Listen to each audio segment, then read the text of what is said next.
L'histoire d'un homme marié qui va aller grossir une autre femme mariée. L'histoire se passe au Congo. Le monsieur dit que la dame mariée a accouché. Et la dame mariée lui demande maintenant de payer le lait de l'enfant et les soins de l'enfant. Maintenant, le monsieur dit à la dame que, mais attends, toi tu es marié, non? Tu vis chez toi avec ton mari. Mais dis à ton mari de payer le lait de l'enfant et les soins de l'enfant. Pourquoi tu reviens toujours vers moi pour me demander de payer tout ça? Et voilà comment le monsieur en a marre. Il va nous raconter comment toute cette histoire-là même a commencé. Le monsieur dit qu'il a rencontré cette dame-là le jour de son mariage à lui-même, le jour qu'il se mariait. Dans la foule, il remarque qu'il y a une invitée agitée qui ne fait que le faire les clins d'œil à distance, qui ne fait que le séduire à distance. C'est comme ça qu'il était un peu gêné. Mais au moment de couper le gâteau, les mariés descendent dans la foule pour saluer les invités. Et quand il va saluer cette dame, la dame lui fait genre un signe dans la paume, genre je veux de toi. Il était un peu gêné, mais il précise bien que cette dame-là était très belle. Elle était même plus belle que la femme qu'il était en train d'épouser ce jour-là. C'est comme ça que quelques temps plus tard, il revoit cette femme. Et c'est là où il apprend que la femme en question, c'est la meilleure amie de lui, sa grande sœur.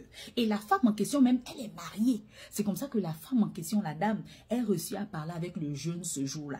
Elle dit au jeune que voilà, je veux de toi, je t'ai remarqué depuis ton mariage et tout. Moi, je suis une femme mariée, on peut faire dans la discrétion. Le jeune aussi dit que voilà, tu me plais aussi, hein? Je ne vais pas mentir, tu es une belle femme, tu me plais. Comme moi aussi, je suis un jeune fraîchement marié, on va sortir ensemble dans la discrétion. C'est comme ça qu'ils ont commencé à sortir ensemble et ils se voyaient dans les hôtels. Mais le monsieur précise que la dame en question, vu que c'était la meilleure amie de sa grande sœur, elle était considérée comme un membre de la famille. Donc la dame en question venait toujours rendre visite au monsieur, chez le monsieur. Mais elle venait toujours accompagnée de son mari. Genre, on est venu rendre visite aux jeunes mariés. Les jeunes mariés aussi, eux aussi, des fois, ils partaient rendre visite à cette dame-là, chez la dame. Genre, on est aussi venu vous rendre visite. Donc, dans visite là, les gens se disaient que c'était une visite de courtoisie, une visite de famille. Alors que c'est faux. C'était un moyen pour qu'ils se voient un peu, ils se titillent un peu. C'était leur vice. Jusqu'au jour où, un jour, la dame mariée tombe enceinte. Quand elle tombe enceinte, elle vient voir le jeune marié. Elle dit au jeune que, ah, voilà. Moi, je suis enceinte de toi. Le jeune dit que, ah, comment ça tu m'accuses que tu es enceinte de moi? Toi, tu dors avec ton mari chez toi tous les jours, non? Et comment tu sais que c'est pas ton mari? Comment tu sais que c'est moi? La dame aussi a dit que, non, moi, mon mari et moi, on fait plus il y a longtemps. Mon mari est vieux. Et puis, son truc même a du mal à s'élever. Donc, c'est ce qui fait en sorte qu'on ne fait plus.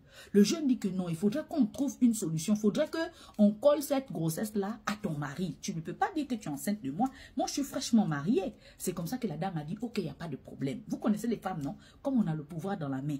C'est comme ça que la dame en question, elle a commencé à faire avec son mari dès cette nuit-là même. Elle a commencé à faire avec son mari tous les soirs non-stop pendant un mois. Elle ne faisait que faire. C'est comme ça que quand elle a bien fait avec son mari, après un mois, elle annonce maintenant à son mari que, ah chérie, je suis enceinte de toi. Le monsieur n'a pas douté parce que pendant un mois non-stop, il ne faisait que faire. La dame maintenant, pendant qu'elle était enceinte, elle appelle le jeune. Elle dit au jeune que allons faire les échographies. Elle dit au jeune que allons m'accompagner à l'hôpital, c'est ton enfant. Donc, c'était maintenant comme si l'enfant même avait déjà deux pères. Mais le jeune dit que depuis que la dame est tombée enceinte, lui il ne voulait plus mougou avec la dame là. Il ne voulait plus faire le mougouli. Il ne voulait plus avoir une relation avec cette dame là. Mais la dame était là, oh allons m'accompagner à l'hôpital. Oh allons m'accompagner là-bas. Et lui aussi ne pouvait pas trop bouder parce que c'est un secret partagé. Il était obligé de suivre la femme là partout. Jusqu'au jour où la dame maintenant, elle va accoucher. Quand la dame accouche, le bébé va ressembler comme deux gouttes d'eau à ce monsieur-là, au jeune. Le jeune dit que la chance qu'il a eue, c'est que l'enfant qui est né, c'était une fille. Vous savez, quand une fille ressemble à son père, elle ressemble à son père, mais il y a une petite goutte de... C'est une fille, hein? La ressemblance est un peu brouillée, mais ça se voit qu'elle ressemblait à son père. C'est comme ça que le bébé est né. Le bébé commençait à être vraiment costaud. Un costaud bébé à 3 mois. Le bébé là était costaud. Et ça a fait tiquer le mari de la dame. Le mari de la dame dit que, ah chérie, il y a quelque chose qui m'intrigue quand même. Parce que le mari de la dame, lui il est vieux et puis il est court.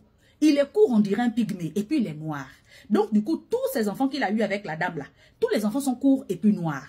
Sauf le dernier né. Le dernier né là-bas là, bien clair, bien costaude, bien grosse. C'est comme ça que le monsieur, maintenant le mari de la dame, il regarde l'enfant tous les jours, il dit, ah chérie, quand même, c'est un peu bizarre, hein?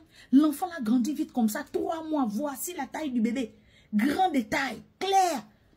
Moi dans ma famille, il n'y a pas de clair. La fille commence à dire que, oh non, hein? Si toi, il n'y a pas de clair dans ta famille, moi dans ma famille, mon grand-père était clair. Hein? Mon grand-père, il était grand détail, c'est la taille de mon grand-père que le bébé a pris. Le monsieur a eu un grain de soupçon, mais comme c'est sa femme, il s'est calmé. Et quand la femme a vu ça, qu'est-ce qu'elle a dit? Elle a dit au jeune que, attends, les visites que vous avez l'habitude de venir nous faire là, ta femme et toi là, il ne faut plus venir. Ne viens plus parce que l'enfant te ressemble, on dirait 2 gouttes d'eau. Et mon mari a soupçonné une fois. Donc du coup, si tu viens nous rendre visite et que peut-être tu es assis à côté du bébé, mon mari peut regarder le bébé et puis il te regarde, il voit la ressemblance, tout de suite il va voir que c'est photocopie. Et notre secret risque de sortir. C'est pas bon. Les visites que vous avez l'habitude de venir faire chez nous là, ne faites plus. Restez chez vous là-bas. Mon mari soupçonne maintenant. C'est comme ça que le jeune aussi, comme il a compris qu'on dit que ne vient plus à la maison, le jeune voulait se débarrasser de cette dame-là depuis. C'est comme ça que le jeune aussi a trouvé un chemin de sortie pour se débarrasser de cette dame-là. Mais le jeune dit que depuis ce jour-là, la dame, oh le bébé est malade, oh allons à la pharmacie, oh allons m'accompagner là-bas, oh donne-moi l'argent de l'enfant, oh donne-moi le lait, l'argent du lait de l'enfant. La dame est coincée derrière lui. Et pourtant, cette dame-là, le jeune dit que la dame a les moyens, elle a l'argent. Son mari aussi a l'argent. Maintenant, la dame, elle trouve un échappatoire pour dire donne l'argent du lait, donne l'argent. C'est un moyen de revoir le jeune. Alors que le jeune, maintenant, lui, ne veut plus. Il dit qu'il ne peut pas aussi affirmer, il ne peut pas aussi avouer ça à sa femme. Parce qu'il est fraîchement marié. Il vient de se marier, ça fait seulement peut-être 10 mois ou bien 11 mois qu'il vient de se marier. Comment il va regarder sa femme en disant à sa femme que, voilà chérie, je viens de me marier avec toi et puis je viens aussi de te tromper, j'ai déjà un enfant dehors. En entendant avec la dame avec qui il est marié, le jeune, la dame avec qui il est marié, là, ils n'ont même pas encore fait d'enfant. Hein. Ils n'ont même pas encore fait d'enfant, il est déjà parti faire un enfant dehors. Mais le jeune précise bien que dans la ville là où il est, il ne connaît personne parce qu'il ne vivait pas là, il vivait à l'étranger. Il vivait à l'extérieur du pays. Et quand il est rentré au pays, c'est là qu'il s'est marié directement. Donc, il n'a pas encore d'amis, il n'a encore personne. Et voilà l'histoire du jeune. Il dit qu'il ne peut même pas annoncer ça à sa femme. Il ne peut pas dire à sa femme. Mais tous les jours, quand il regarde sa femme, il a les remords. Et il veut se débarrasser de la tantine là aussi. Mais il ne peut pas. Parce que la tantine, c'est la meilleure amie de sa sœur. Il va tout le temps voir la tantine autour de lui. Même s'il se débarrasse de la tantine, un jour, la tantine va toujours venir rendre visite. Et il ne sait plus quoi faire.